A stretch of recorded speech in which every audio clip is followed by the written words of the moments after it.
Hello. Good morning. Welcome to my talk, A Mission to Mars, exploring new worlds with AWS IoT. We're not sending any. We'll be building our robot, but we'll not send it to Mars. We'll send it into the clouds, unless the internet is broken. We're having connection problems right now. I brought my own access point, so I could use a wired connection, but it's also having problems. So we'll see where we go. Let's just start, and maybe it's fixed. A little bit about me. My name is Jeroen Resoort. I'm working at JDriven. It's a small a consultancy company in the Netherlands. We mainly do Java and JVM related development, and also some front end. I like working there. Most of the time I'm spending time with customers, but in our spare time we like to do some other cool stuff like IoT things.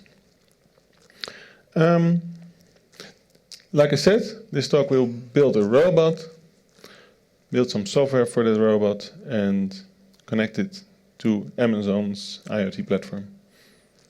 And we'll finish with a demo, hopefully. So what's the inspiration for my talk? IoT is an interesting field. There's a lot going on, technology going further and further, making things possible. So the expectation is that in a few years there will be billions of connected devices. Besides IoT, I like robots. Why do I like robots? Probably because I grew up seeing all those movies in the 80s and the 90s. All my heroes were robots. Well, almost all of my heroes. Besides robots, science fiction, pretty cool, flying to Mars and things like that.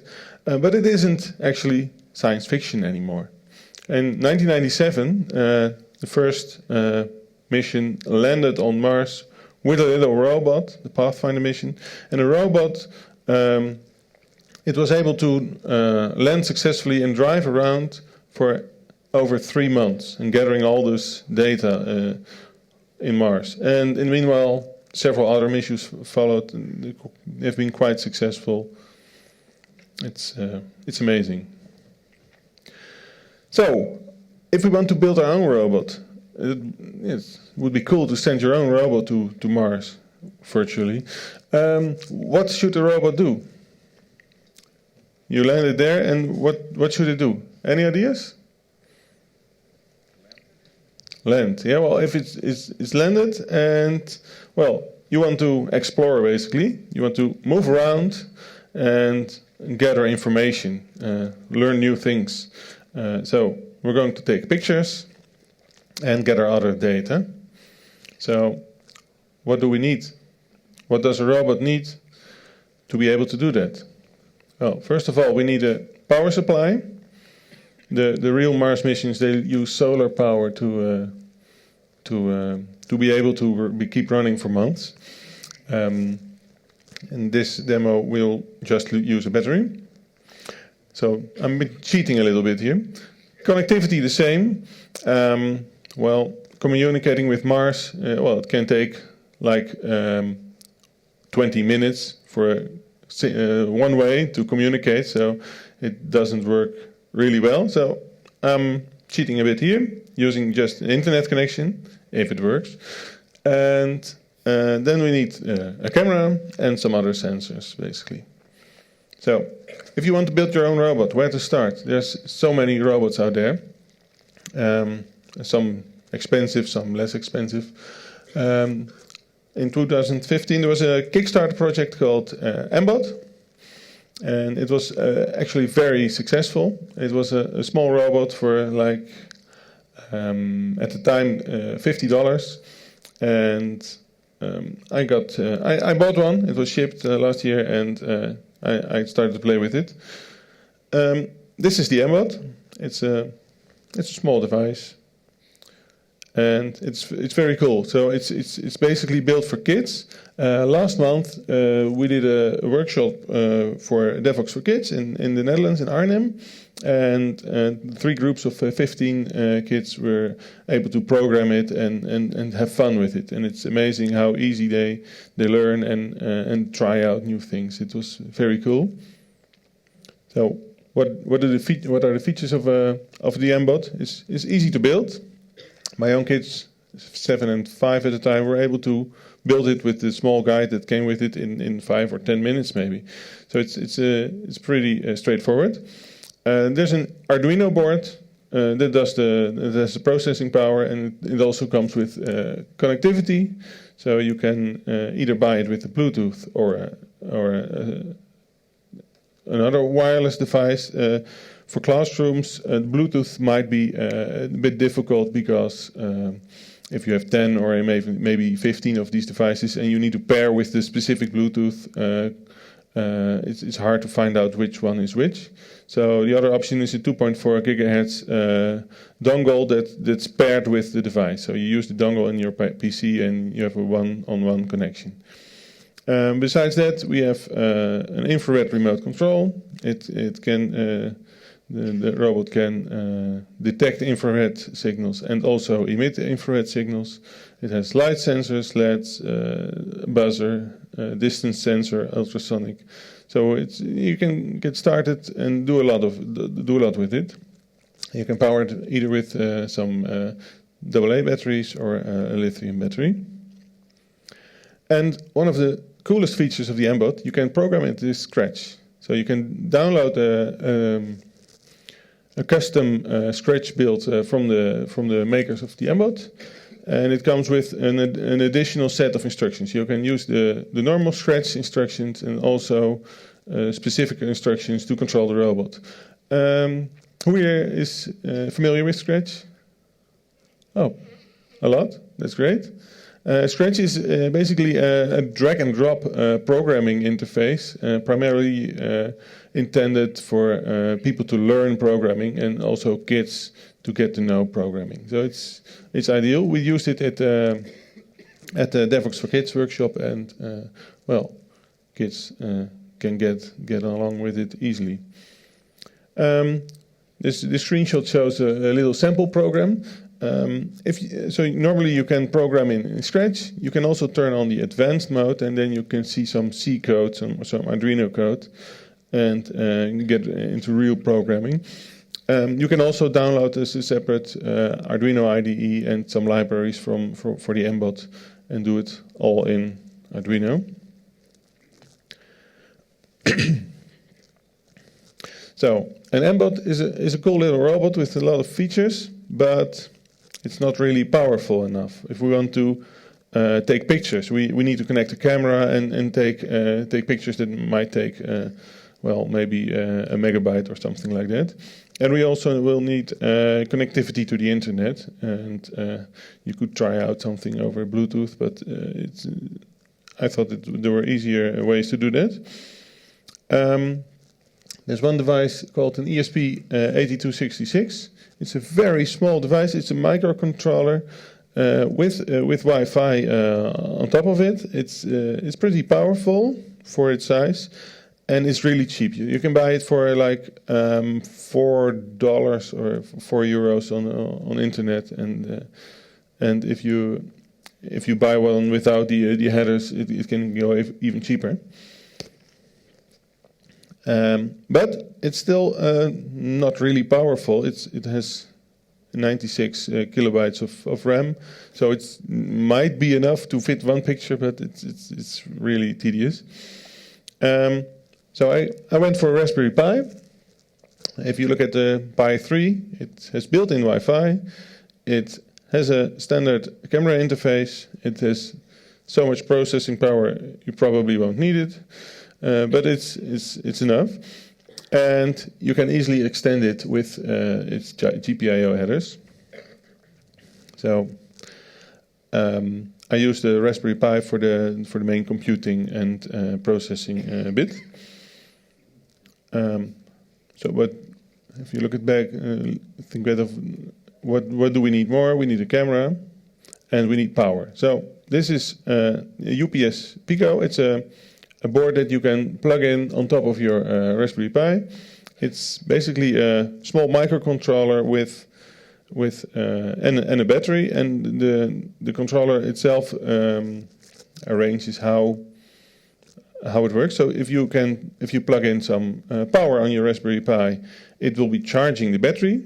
If there's no power on the Raspberry Pi, the controller will provide power, and the Raspberry Pi keeps running. So you can use it as a UPS, or in my case, just as a way to get my robot driving around without wires.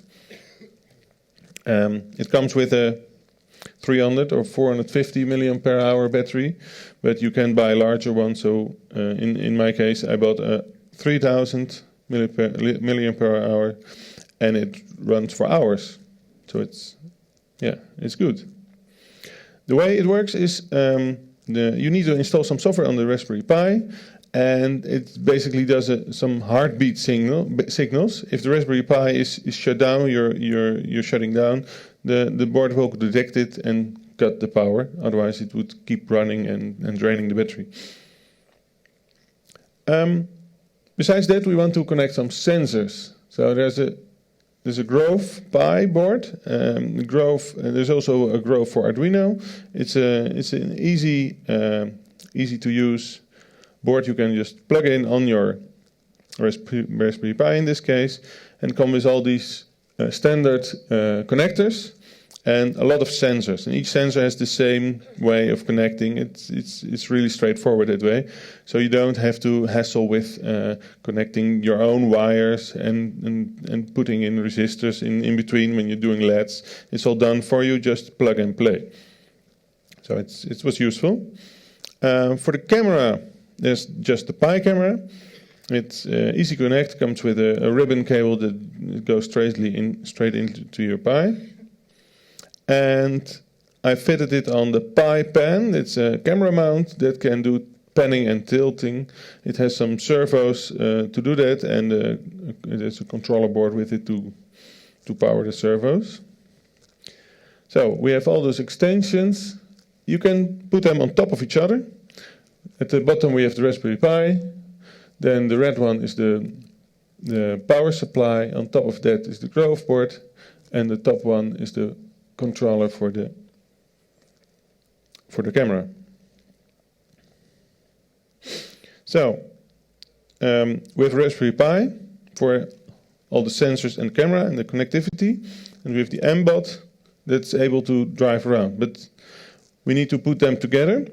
M-Bot comes with a USB connection. You can connect your Raspberry Pi to the M-Bot, and you can power the M-Bot and communicate directly with it. For serial communication, you can use USB. But the Raspberry Pi has some holes, the M-Bot has some holes. They don't really fit on top of each other. It doesn't match. So there's an easy solution for that, called Lego. And the people of M-Bot, they were very clever. They created these holes in their frames and in their parts with the same size and the same spacing in between as the Lego Technic parts. So I grabbed a box of Lego Technic from my son and started building. And the M-Bot guys also have these plugs. You can fit in your M-Bot parts and your Lego Technics to fit it all together. So in the end, we have the Mars bot. This is the result. So Lego construction on top to fit the Raspberry Pi. So we have a robot, but now we'll need some software to control it. So, sorry, no Java.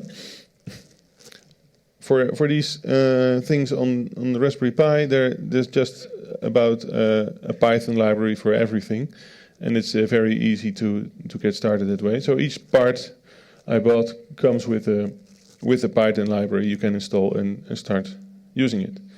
So, for example, the camera, you import the Pi camera library, you instantiate the camera, and because of the mount, it's turned upside down, so I do some flipping.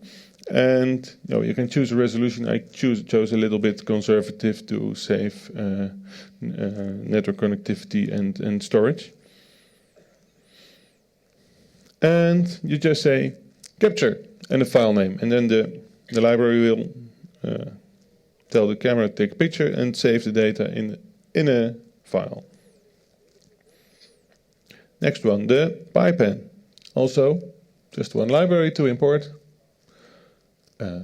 Create the pen, and these commands will set it to neutral position, and then you can use these commands to put it into a certain direction.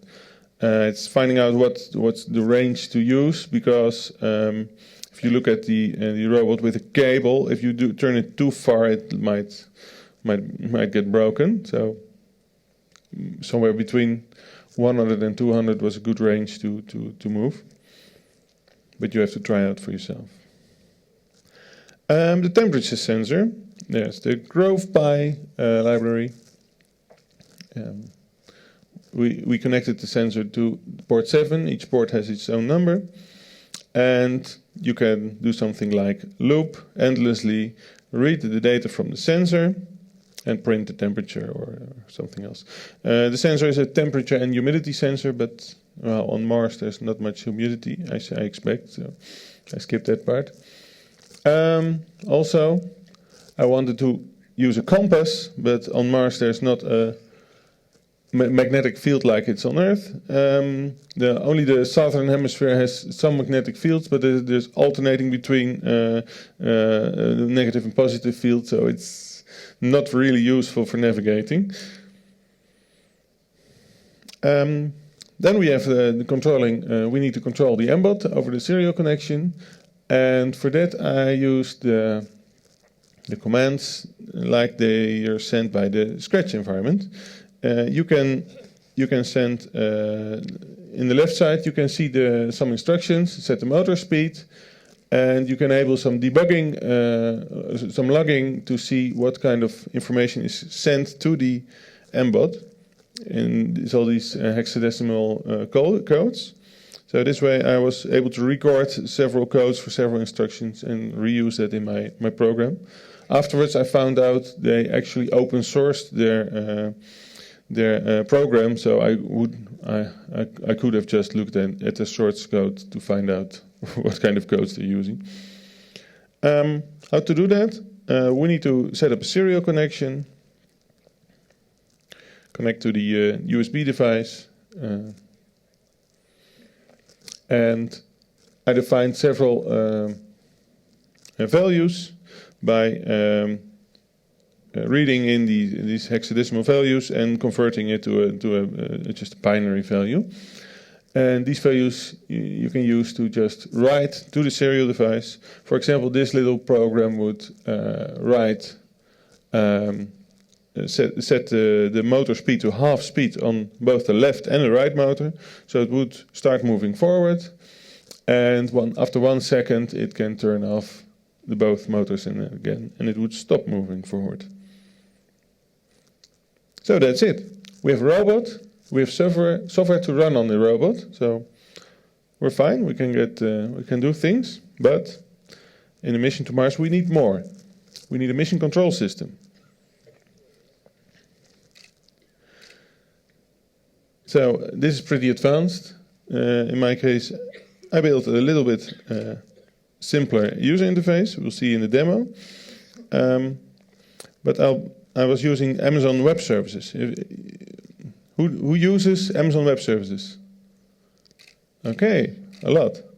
Okay, most of you will at least know it. It's one of the biggest cloud provided services, and probably this slide is already outdated because they keep on adding features all the time. So it's a huge platform.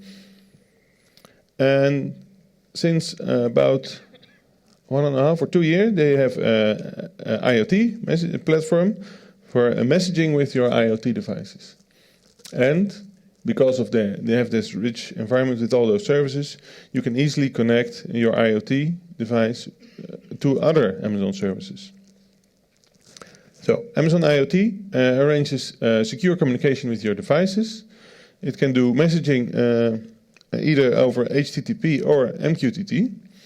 And you have there's a rules engine where you can define all kinds of routing and transforming rules in the Amazon platform. So each message that comes in, it can be routed to other topics or to other Amazon services.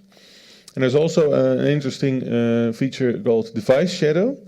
It's basically a bit of storage for a specific device for when it's not connected. So your device could be sending data periodically, maybe once every 5 minutes, and then be offline to save battery power. So it's not online all the time.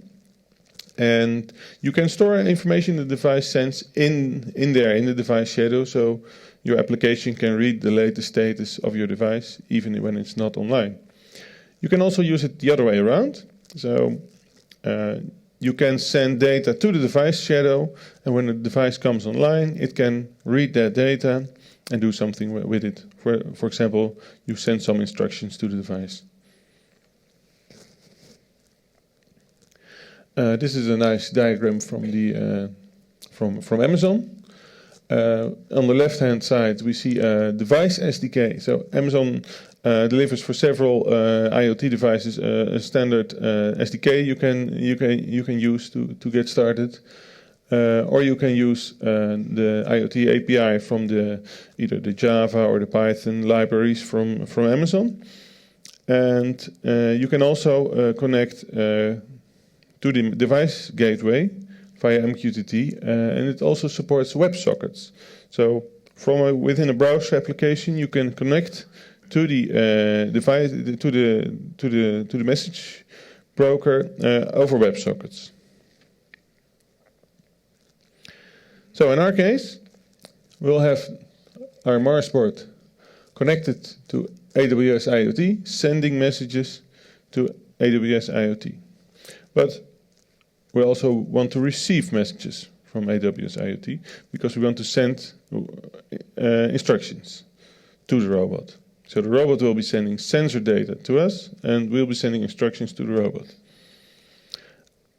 Okay, the Amazon library comes with capability to send data from the device, but that's not good enough. I used the Eclipse PAHO library. It's an MQTT library that works fine. It's also a Python library, so we import the Eclipse library and some other things we need. Set up all kinds of things for where to connect to and what certificate to use. And then it's you create the client, set the settings, and connect. And then we define several functions, the onConnect and the onMessage, and we just loop forever. So onConnect is what should the device do whenever a connection is set up. When in our case, we just want to subscribe to certain topics, or all topics to be. In this case, it's very easy to just listen to all topics. If you have multiple devices, of course, you just want to listen to things that are important for that device. And also you want to set up security to enable your device just to listen only to certain topics. No eavesdropping. On message, so whenever a message comes in, we can find out what was the topic of the message, and in my case, in the payload was a command. I put a command for my robot. For example, on the topic for driving around, command FWD, forward. Then we execute some code to start moving forward, and same for left or right and what you want to do. So publishing data to MQTT is just also very straightforward. Just call publish, the topic name, and the payload you put in. and some settings. So we also want to connect our web client to AWS IoT.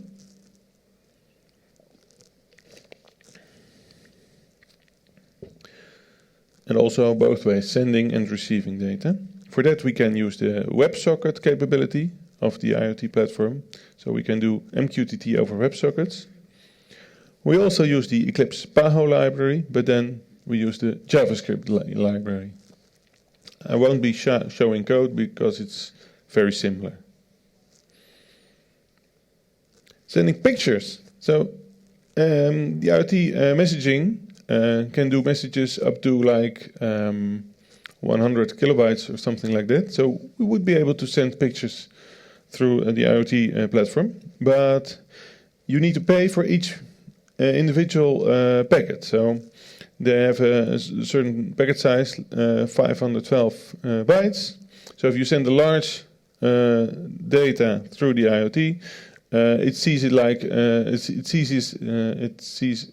it counts as multiple messages. So you will be paying a lot.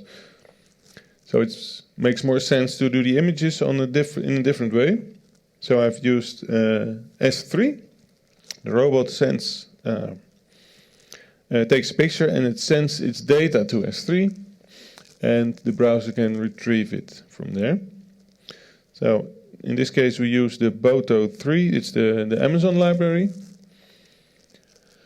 So we create the S3 resource and upload a file to a specific bucket. So you choose a bucket name, you choose a key for your object, and send the picture that was just taken, and then it's stored in S3. We also want to make it available from the browser, so you can generate a URL that has a certain time to be valid.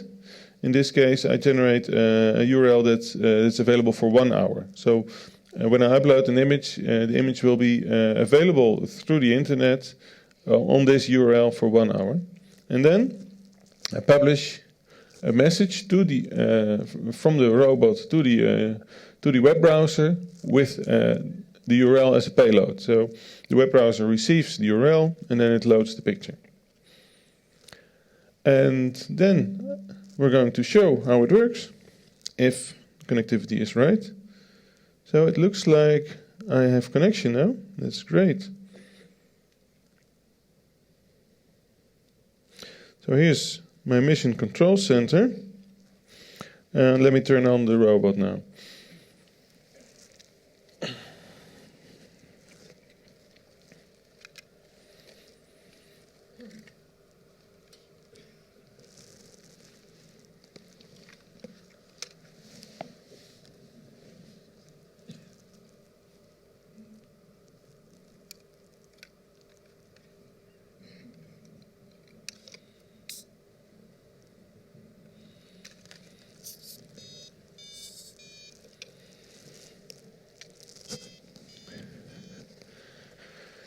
So let's give it some time to get connected, and hopefully it will start submitting temperature data.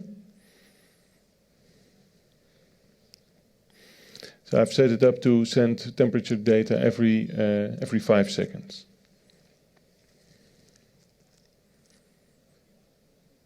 Yeah, there it is. So it's 70 degrees Celsius at this moment. And, well, let's try to move it around. So on the left side, there's the robot controls. On the right side, the camera controls. Let's move the robot forward. And it will show up eventually.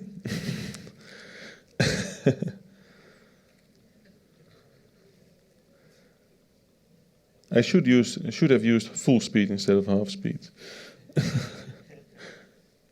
Okay, so you can see it now, hopefully. Let's turn it in the direction of the...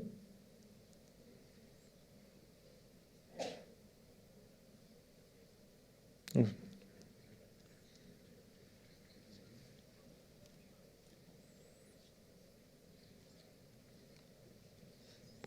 hello world or hello Mars. So I've sent too many commands. We just have to wait a moment, and then we'll try to take some pictures. So in the meanwhile, look at what's happening. I've sent messages to the IoT platform. The IoT platform has sent messages to the robot, and the robot is executing them one by one. And at the same time, every 5 seconds, the messages from the temperature sensor go through our web interface. So,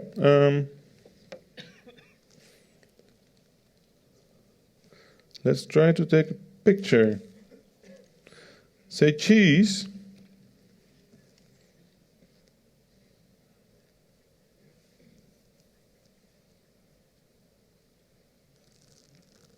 Okay, picture was taken, it was uploaded to S3.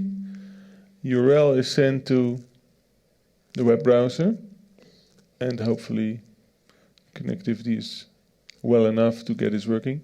Last time I did the same demo, it broke down because of network latency. There was a timeout in uploading the picture, so I'm afraid it's the same today, unfortunately. So we have been able to move it around, but pictures is not working today. That's just too bad.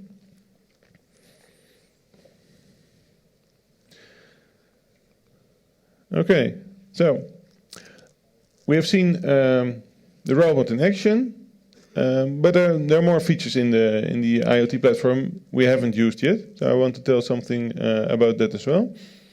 We have the rules engine. So here's an example of a SQL-like query you can do on the rules. So you can, for example, select all messages from a certain topic, but only when the temperature is above a certain value. Or select all messages with whenever the battery voltage is below a certain threshold. So you can select just the things you like. And what you can do is whenever a message comes by with a certain property, you can send it to another service. For example, the CloudWatch.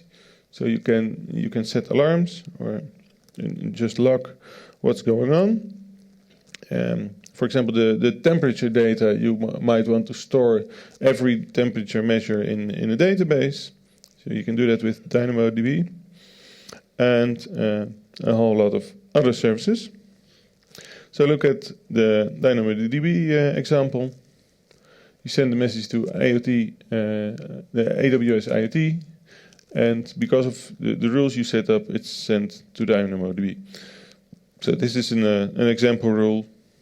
You select the temperature, and in this case the action is a DynamoDB action, and you can write it in a certain table. It's a simple file you can just upload to Amazon and get your rule working. AWS Lambda. Who has been using Lambdas in Amazon? Okay, so there's a function in Amazon called AWS Lambda. It's a service where you can upload bits of code and just don't care how it runs. You upload a piece of Java or Python or Node.js code, and they will run it for you. So you don't need to care about infrastructure and about spinning up JVMs. It's done automatically. So, for example, we could write a little program that converts Celsius temperature to Fahrenheit temperature, and maybe use that in our web browser. It's a simple calculation, so the web browser could do it itself, but it's one of the possibilities. And basically, from a Lambda, you can call into other services as well. So you can just do just about everything, just about anything. You need to be somewhat aware about how things run on the platform. So it's a kind of a leaky abstraction. You don't need to know about the servers in detail, but you need to understand it's running on a server in Java code. It's running in a JVM, and the JVM has some spin-up time. So if you create massive load on your AWS Lambda, it will be starting up JVMs to handle that load, and there will be some delays. And if you use some memory and you have not much memory allocated, or you have memory leak or things like that, you'll get garbage collections and in the end a failing instance. So there are things you need to know about the environment, but you don't have control over it yourself. Another example, Amazon's SNS. So it's for sending messages to several things like HTTP endpoint, or you can send it as an SMS to your mobile phone, or an email, or into AWS Lambda again. In our case, it's not really useful because you could do that directly, but there are other use cases maybe. So, for example, we have here AWS IoT connecting to SNS, sending a message to your phone when the battery is low. So you need to get moving to replace the battery on your IoT device. So, to recap, robots are cool. And Mbot is a really useful tool to get started with robots. And it's also great for kids to get started with technology and get started with programming. The Raspberry Pi is a small but powerful device and has a lot of capabilities.